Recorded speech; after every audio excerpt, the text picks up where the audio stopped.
If you want to know how to make a proper fish and chips, why not learn from a Brit?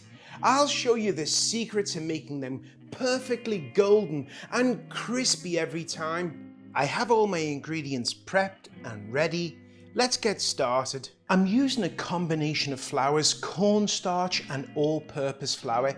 This gives us the crunchiest batter. I've added some garlic powder and some baking powder. Now you'll notice I'm using ginger beer. A lot of recipes call for beer, but ginger beer adds a great carbonation, but also a delightful citrusy flavor to the batter. The batter is going to be the thickness of yogurt. We're going to peel some potatoes. Feel free, if you do like the skin on potatoes, to leave it on. Traditional fish and chips, they always remove the skin. When it comes to slicing the potatoes, in Britain, we like to slice them thicker.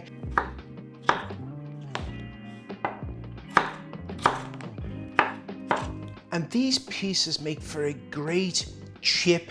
Yes, we call them chips. I know often they're called French fries, but we call them chips. We're going to cook the potatoes in some salted water. I know it's an extra step, but it's worth it because this reduces the time that the potato has to be in the oil. I've preheated my oil and now I'm going to add the chips. We want to let these cook until they're golden brown.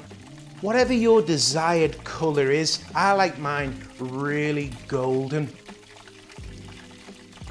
I've lined a sheet pan with some paper towel to absorb any excess oil.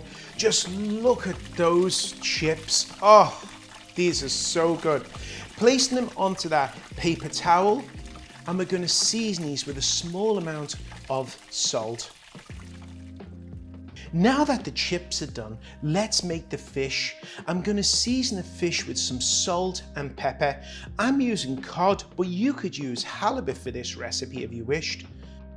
I'm going to dredge the fish in some flour. This helps prevent the batter from slipping off. And we're just going to go back and forth into that rested batter, back and forth to make sure it sticks. A good idea is actually to use a fork to add it to the preheated oil. That way you shan't scald your hand. Let this cook for a few minutes on one side and then turn it over. And you want to cook this until it's golden brown. We're looking to get that lovely golden color on the fish.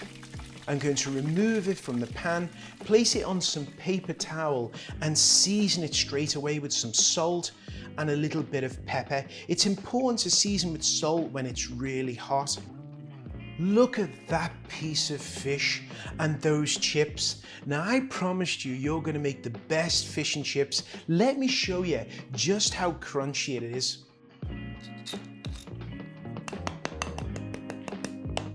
This batter will shatter like glass when you cut into it. It's that crispy. There you have it, the best fish and chips I promise you'll ever taste.